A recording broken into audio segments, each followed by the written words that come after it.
ایک سوال ان کا یہ ہے کہ امیر المؤمنین علیہ السلام نے ابو بکر کے پیچھے نماز پڑھی. یہ کسی شیعہ کتاب میں نہیں ہے کہ امیر المؤمنین علیہ السلام نے ابو بکر کے پیچھے نماز پڑھی ہے. دوسرا سوال ان کا یہ ہے کہ امیر المؤمنین علیہ السلام نے ان کے خلاف تلوار نہیں اٹھائی ہے. تو میں آپ کے اپنے کتاب سے جواب دیتا ہوں. جہاں تک ان کے پیچھے نماز پڑھنے کا تعلق ہے، یہ کتاب بخاری ہے، چاپ دار حیات تراث العربی. یہاں پر ایک باب ہے، باب امامت المفتون والمبتدع، کہ فتنہ گر شخص اور بدعتی کے پیچھے نماز ہو سکتی ہے. سقال الحسن صلی وعلیہ بدعتہ، بخاری میں کہ اس کے پیچھے نماز پڑھو، یعنی بدعتی کے پیچھے اور فتنہ والے کے پیچھے، جو مفتون ہے، جو دین سے نکل چکا ہے، اس کے پیچھے نماز پڑھو. بدعت اس کی اپنی گناہ ہے، تم اس کے پیچھے نماز پڑھو. پھر فرمایا کہ لا قال الزہری لا نرى ان يصلى خلف المخنث الا من ضرورت لا بد منها. فرمایا کہ کسرے کے پیچھے بھی نماز اگر ضرورت ہو نا تو پڑھ سکتی، مجبوری ہو تو کسرے کے پیچھے بھی نماز. تو جو ابو بکر کی جو نماز ہے، اس سے نہ اس کا ایمان ثابت ہوتا ہے، نہ اسلام ثابت، کچھ بھی ثابت نہیں ہوتا. کیونکہ اگر آدمی کافر بھی ہے نا تو اس کے پیچھے نماز ہو سکتی ہے آپ کے مذہب میں، کافر کے پیچھے بھی. اور اس کا مردانگی کی بھی ثابت نہیں ہوتا کہ ابو بکر مرد بھی تھا، کیونکہ آپ کے ہاں تو مخنث کے پیچھے بھی، کسرے کے پیچھے بھی نماز ہوتی ہے. اچھا، میں آپ کی خدمت میں عرض کروں کہ اسلام کے متعلق جہاں تک تعلق ہے کہ آپ کہیں گے کہ اس کافر کے پیچھے نماز کیسے ہو سکتی ہے، تو وہ آپ کے علماء نے خود کہا ہے. میں وہ بھی آپ کو دکھا دوں.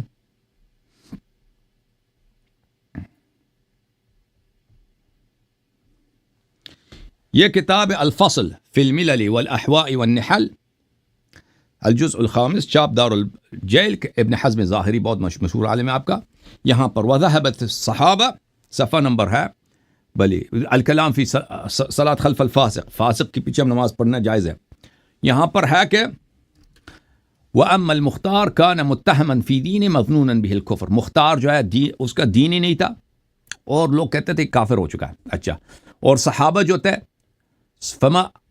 فما تأخر قط احد من الصحابة الذين ادركوا المختار بلی ابن عبید والحجاج وعبید اللہ ابن زیاد وحبیش ابن دلجہ وغیرہم عن الصلاة خلفهم وهؤلاء افسق الفساق. جن صحابہ نے ان لوگوں کو دیکھا ہے، ابن عبید کو دیکھا ہے، حجاج کو دیکھا ہے، عبید اللہ ابن مرجانہ کو دیکھا ہے، فلان فلان، یہ تو افسق فساق تھے اور مختار کافر بھی تھا.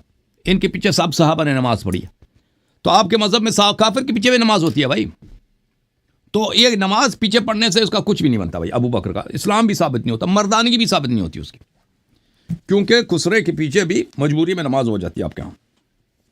اچھا، اس کے بعد میرے بھائی جہاں تک ان کے خلاف تلوار نہ اٹھانے کی بات ہے تو سن لو، وہ بھی جواب اپنی کتاب سے سن لیں آپ، تاکہ آپ کو اچھی طرح سے تسلی بخش جواب مل جائے. عزیز میاں صاحب، یہ کتاب ہے صحیح ہے مسلم، ٹھیک ہے نا بھائی؟ کتاب دکھا کے پڑھتے ہیں نہیں پڑھتے بھائی؟ صحیح ہے مسلم، چاپ دار الفکر. کتاب کب چھپی ہے؟ سنہ 2010 میں. اچھا، باب فی طاعت الامراء وان منعوا الحقوق. امراء خلفاء اگر ظالم بھی ہوں تو ان کی طاعت واجب ہے. حدیث کون سے بھائی؟ حدیث نمبر ہے 1847 مسلم کی، صحیح مسلم کی حدیث ہے بھائی. اوکے. فرمایا رسول پاک صلی اللہ علیہ وآلہ وسلم، یکون بعد ائمۃ لا یہتدون بہدائی، میرے بعد جو خلفاء آئیں گے وہ میرے ہدایت پہ نہیں ہوں گے، ولا یستنون بسنتی، میرے سنت پہ بھی نہیں ہوں گے. وسیقوم فیہم رجال قلوبہم قلوب الشیاطین فی جثمان انس. وہ ایسے لوگ ہوں گے کہ وہ خود بظاہر انسان، ان کا روح شیطان. میرے بعد جو خلفاء آئیں گے نا، میرے سنت پہ نہیں ہے، میرے ہدایت پہ نہیں، وہ شیطان انسان کی صورت میں ظاہر ہوں گے. صرف شیعہ براتی نہیں آئی، صرف پیغمبر صلی اللہ علیہ وسلم نے جو برات کیا نا کتاب مسلم میں، وہ اس طرح برات کوئی شک کر ہی نہیں سکتا. ٹھیک ہے، یہ آپ کا مسلم ہے، ٹھیک ہے نا. تو حذیفہ کہتا ہے کہ میں اس زمانے میں کیا کروں یا رسول اللہ؟ فرمایا تسمع وتطیع للامیر وان ضرب ظهرك واخذ مالك فاسمع واطع. اس امیر کی طاعت کرو، وہی جو شیطان ہے، جو خلیفہ بنا ہے. شیطان انسان کی صورت میں آ کر خلیفہ بنا آپ کا، نہ ہدایت نہ سنت، اس کی طاعت کرو. آپ کے پیٹھ پہ کوڑا بھی مارے اور آپ کا مال ظلم کے ساتھ چھین لے، پھر بھی اس کی طاعت کرو، اس کی بات سنو. ٹھیک ہے. تو آپ کہتے ہیں کہ امیر المؤمنین علیہ السلام نے ان کے خلاف تلوار نہیں اٹھائے، تو پھر وہ اگر آپ کی شریعت میں حرام ہے تو پھر وہ کیسے وہ کر سکتا ہے بھائی؟ ٹھیک ہے نا. شیطان بھی ادھر آ کے خلیفہ بن جائے تو امیر المومنین علیہ السلام تلوار نہیں اٹھا سکتے آپ کے اپنی مذہب میں. تو پھر یہ کبھی نہیں کہنا کہ وہ کیوں انہوں نے تلوار نہیں اٹھایا.